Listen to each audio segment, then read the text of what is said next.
السلام علیکم، یہ چائنا ریڈیو انٹرنیشنل کی اردو سروس ہے۔ بیجنگ اسٹوڈیو سے اب تک کی خبروں کے ساتھ میں ہوں رضوان عباسی۔ سب سے پہلے اہم خبروں کا خلاصہ۔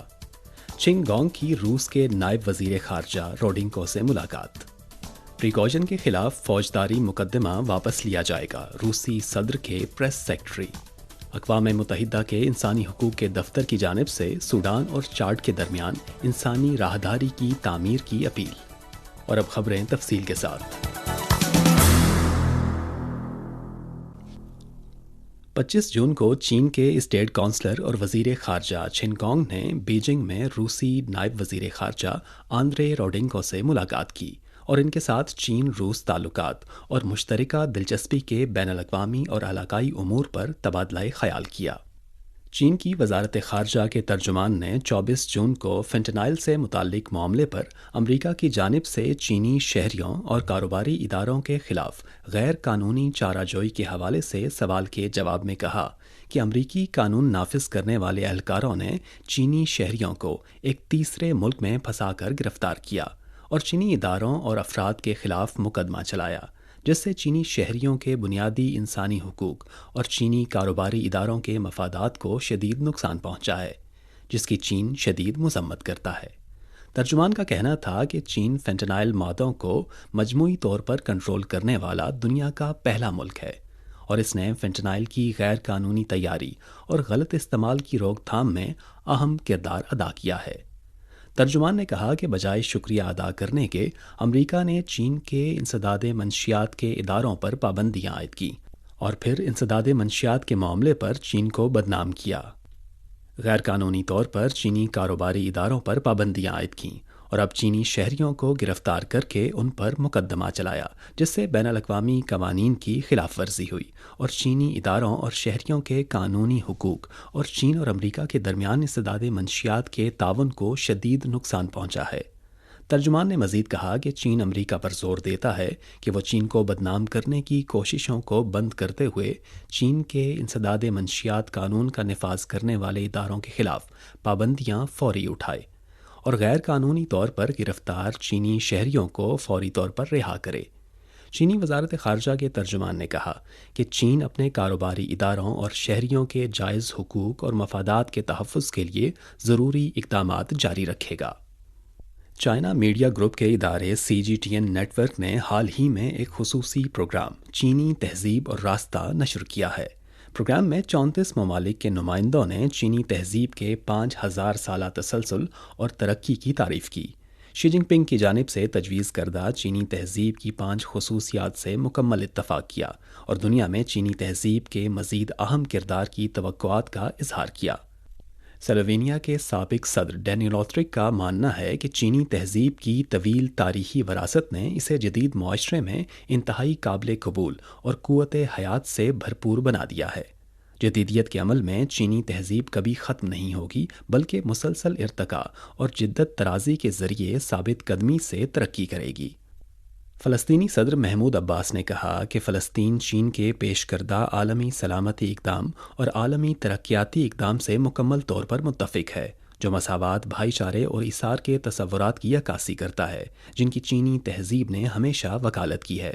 انہوں نے کہا کہ انسانیت کے ہم نصیب معاشرے کی تعمیر کی چین کی تجویز ایک ذمہ دار، لوگوں کے ذریعہ معاش کو اولین ترجیح دینے والے اور دنیا کے لیے اپنی خدمات انجام دینے والے بڑے ملک کے تصور کو ظاہر کرتی ہے۔ مقامی وقت کے مطابق 24 جون کی صبح 7:41 پر ہمالیہ ایئر لائنز کی پرواز H9665 نیپال کے دارالحکومت کھٹمنڈو سے روانہ ہوئی اور 4 گھنٹے 28 منٹ کی پرواز کے بعد بیجنگ کے وقت کے مطابق دن 2:24 پر بیجنگ کے تاشنگ انٹرنیشنل ایئرپورٹ پر کامیابی سے اتری۔ واپسی کی پرواز H9666 اسی دن بیجنگ کے وقت کے مطابق سپہر 3:52 پر بیجنگ کے تاشنگ بین الاقوامی ایئرپورٹ سے روانہ ہو کر نیپال کے وقت کے مطابق شام 6:57 پر کھٹمنڈو پہنچی۔ بیجنگ سے کھٹمنڈو کے لیے براہ راست پرواز گزشتہ 3 سال سے کرونا وبا کے باعث تعطل کا شکار تھی۔ یاد رہے کہ ہمالیہ ایئر لائنز نے اکتوبر 2019 میں بیجنگ سے کھٹمنڈو کے لیے اپنی پہلی پرواز کا آغاز کیا تھا، جو دونوں دارالحکومتوں کے درمیان باقاعدہ مسافر پروازوں کا باضابطہ آغاز تھا۔ مقامی وقت کے مطابق 24 جون کو روسی صدر کے پریس سیکرٹری دمیتری پیسکوف نے کہا کہ ویگنر گروپ کے بانی پریگوژن کے خلاف فوجداری مقدمہ واپس لے لیا جائے گا اور وہ خود بیلاروس جائیں گے۔ پیسکوف نے کہا کہ روس اور بیلاروس کے صدور نے اسی دن صبح ٹیلی فونک گفتگو میں اتفاق کیا تھا کہ لوکاشینکو ویگنر گروپ کے معاملات میں ثالثی کا کردار ادا کریں گے، جس کا حتمی مقصد خون ریزی اور داخلی محاذ آرائی سے بچنا ہے۔ بیلاروس کے صدر لوکاشینکو پریگوژن کو تقریباً 20 سال سے جانتے ہیں، اور اس بار لوکاشینکو نے روسی صدر ولادیمیر پوٹن کو ثالثی کی تجویز پیش کی اور روسی صدر کے ساتھ اس معاملے پر غور کیا، جس پر روس ان کا شکر گزار ہے۔ ثالثی کے نتائج کے مطابق ویگنر اپنے کیمپ میں واپس آ جائیں گے، اور ویگنر کے کچھ اہلکار جنہوں نے ابتدائی طور پر بغاوت میں حصہ لینے سے انکار کر دیا تھا، روسی وزارت دفاع کے ساتھ سروس معاہدے پر دستخط کریں گے۔ اس کے علاوہ پریگوژن کے خلاف فوجداری مقدمہ ختم کر دیا جائے گا اور وہ خود بیلاروس جائیں گے۔ روسی RIA نیوز کے مطابق پریگوژن اور ویگنر کے تمام مسلح اہلکار روس کے جنوبی فوجی علاقے سے نکل چکے ہیں۔ یاد رہے کہ اس سے قبل روسی وفاقی محکمہ سلامتی نے اعلان کیا تھا کہ ویگنر گروپ کے بانی پریگوژن کے خلاف مسلح بغاوت پر فوجداری مقدمہ چلایا جائے گا۔ روسی وزارت خارجہ نے مقامی وقت کے مطابق 24 جون کو جاری ایک بیان میں کہا ہے کہ روس میں مسلح بغاوت کی سازش نے روسی معاشرے میں شدید نفرت پیدا کی ہے۔ روسی معاشرہ روسی صدر پیوٹن کی بھرپور حمایت کرتا ہے۔ سازشوں کی مہم جوئی کی کوششوں کا مقصد روس کو عدم استحکام سے دوچار کرنا، اس کے داخلی اتحاد کو کمزور کرنا اور بین الاقوامی سلامتی کو یقینی بنانے کے لیے روس کی کوششوں کو کمزور کرنا ہے۔ یہ روس کے بیرونی دشمن ہیں جو مسلح بغاوت سے فائدہ اٹھا رہے ہیں۔ بیان میں مغربی ممالک کو متنبہ کیا گیا ہے کہ وہ اس بات کا کوئی اشارہ نہ دیں کہ وہ اس صورتحال سے فائدہ اٹھاتے ہوئے روس کو دھمکی دینے کے اپنے مقاصد کی تکمیل کر سکتے ہیں۔ بیان میں اس بات پر بھی زور دیا گیا ہے کہ روس اپنی خود مختاری کے راستے پر قائم رہتے ہوئے اپنی سلامتی اور اقدار کی حفاظت کرے گا اور ایک منصفانہ اور کثیر الجہتی عالمی نظام کی تشکیل کی کوشش کرتا رہے گا۔ 24 جون کو اقوام متحدہ کے انسانی حقوق کے دفتر نے اپنے ایک بیان میں سوڈان اور چاڈ کے درمیان انسانی راہداری کی تعمیر کی اپیل کی تاکہ مغربی دارفور کے شہریوں کو تنازعات سے متاثرہ علاقوں کو چھوڑنے کا محفوظ راستہ فراہم کیا جائے۔ بیان میں کہا گیا ہے کہ مغربی سوڈان کے مغربی دارفور میں انسانی بحران سنگین ہوتا جا رہا ہے اور اس کے دارالحکومت جنینا میں بیشتر انفراسٹرکچر جنگ میں تباہ ہو چکا ہے، جس سے انسانی امداد کی فراہمی متاثر ہو رہی ہے۔ تنظیم نے ریاست میں معصوم شہریوں کے مارے جانے کے واقعات پر تشویش کا اظہار کیا اور پرتشدد کارروائیوں کو ختم کرنے پر زور دیا۔